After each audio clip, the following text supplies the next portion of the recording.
Assalamualaikum warahmatullahi wabarakatuh. Saya Muhammad Kolbi, owner dari Kolbi Collection.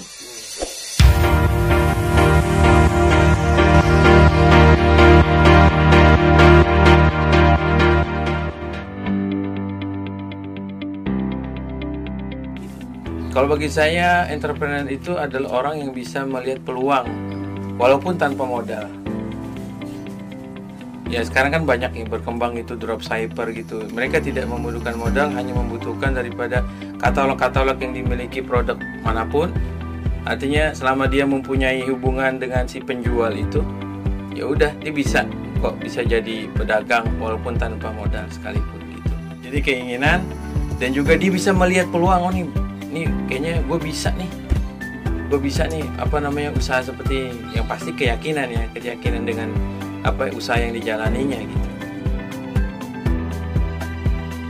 Nah itu sebenarnya tahun 2000, ini udah berapa? 5 tahun 2017. Sebenarnya asalnya itu sebenarnya dari pakaian aneh pribadi.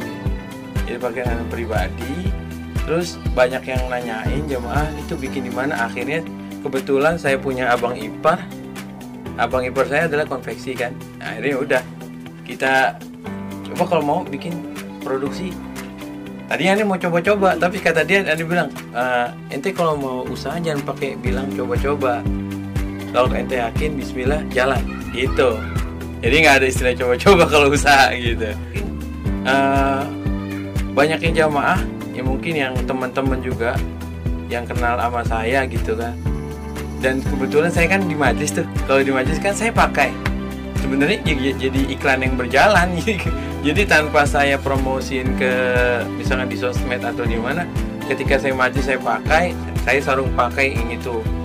Pakaian saya tuh ya sarung, peci, yang itu juga saya jual juga. Jadi setiap yang saya pakai ini yang saya jual gitu. Nah itu sebenarnya yang akhirnya melebar tuh kemana-mana. Jadi ada baju koko. Tadinya kan saya baju koko aja. Tapi jadi ke sarungnya juga, jadi ke pecinya juga yang brand. Kalau peci saya emang di sini emang branded dari Malaysia semua gitu.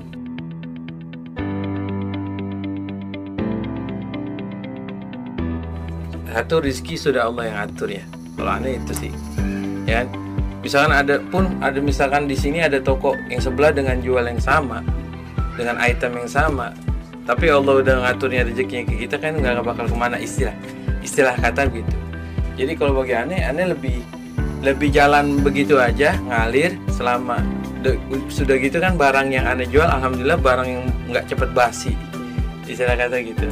Itu juga yang bikin aneh juga. Satu, kalaupun misalkan tidak laku hari ini, masih ada hari esok. Selama kita masih mau berusaha, tetap aja sih kalau bagi aneh usaha tetap.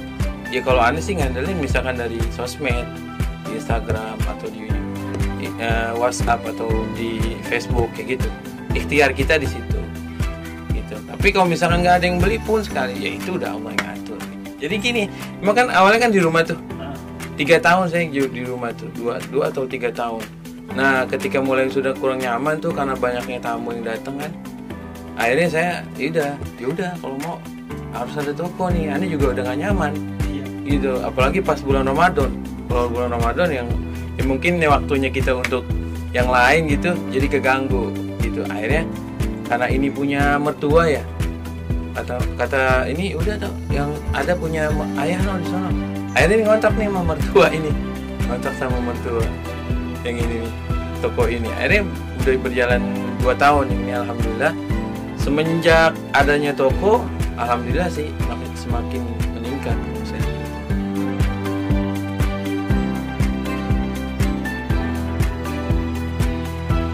Sebenarnya nih kalau misalnya dalam istilah bisnis ada masalah namanya happy problem.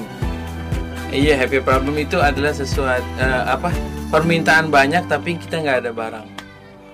Permintaan banyak itu kita happy. Problemnya apa?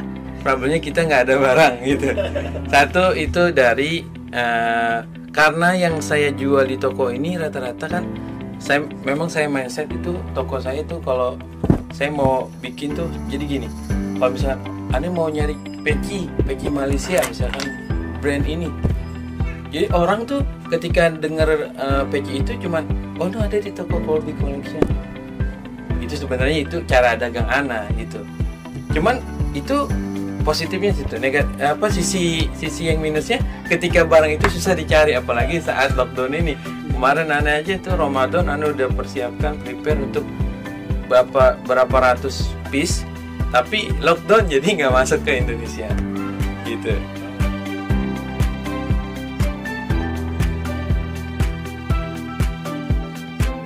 Kalau menurut aneh sih gini, ketika dia yakin dengan apa yang dijalanin gitu, walaupun saya bilang tadi kan dari awal nggak perlu modal, jadi misalkan jadi drop shipper aja gitu, kalau menurut aneh gitu, karena juga banyak yang di sini orang yang ngambil produk di sini tanpa modal, dia cuma minta, abang aneh minta dong katalognya sama admin, aneh minta dong stok koko yang ada saat ini, udah tuh. Dia butuh waktu untuk dipasarin di teman-teman mereka. Ketika sudah dapat konfirmasi ke admin ada barangnya dikit, dia datang ke sini diambil selesai. Gitu. Dia nggak perlu modal. Mungkin orangnya tuh PO sama dia, sistemnya PO sama si PO dan Ani juga nggak tahu transaksi dia dengan dan Ani kan ngasih kebebasan dari toko. Pokoknya dari toko misalkan harga sekian, harga reseller.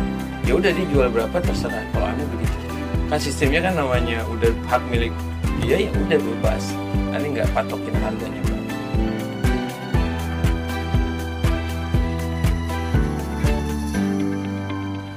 Alhamdulillah dampak dari pandemi ini nggak ada sama sekali di toko. Bisnis ini nggak ada ya? Buat bisnis Aneh terutama khususnya ya. Kalau di Colby Collection alhamdulillah nggak ada gitu.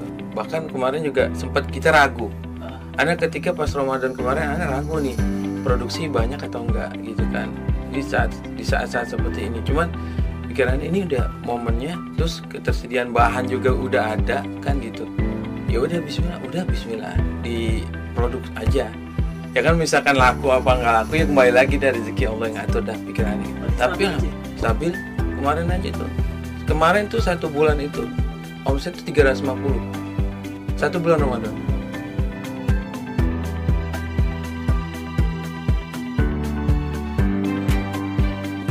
Omset 1 tahun ini kalau di sistem itu 1 tahun ini dari bulan Rajab lalu sampai bulan Ramadan kemarin sampai 1,3 M. Iya dari sekarang. Itu 1 tahun ya, 1 tahun. Ya globalnya setiap bulan itu. Kalau di masa-masa seperti ini nih 20 gitu. Tapi nanti ketika bulan Rabiul Awal biasanya di angka 50 70 per bulannya biasanya gitu. Ramadan itu beda. Ramadan itu Anda udah lepas dari sistem yang ada di sini itu karena udah nggak ke backup juga. Bahkan juga banyak karyawan juga banyak yang sakit. Admin juga udah lepas daripada handphonenya. Aneh udah nama lagi 1 orang juga nggak sanggup 1 orang itu gitu. Jadi ya karena aneh kan nggak ada toko di tempat lain gitu kan. Jadi orang ya harus dia kalau mau beli harus di sini gitu. Dan aneh ya itu aneh nggak mindset.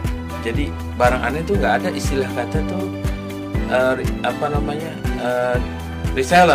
resellernya itu maksudnya aneh naruh di tempat lain tapi dia belum store. Aneh nggak ada sistem gitu. Jadi siapapun yang mau jual produk aneh maunya putus. Ketika ini aneh transaksi, aneh kasih harga reseller, selesai. Tapi kalau misalkan ada pertukaran size, warna, selama persediaan di toko ada, tafadhol. Aneh gitu. Tapi ini sistemnya putus dari awal, nggak mau aneh sistemnya aneh bawa barang dulu. Nah, pengalaman yang ada barangnya habis, uangnya juga habis.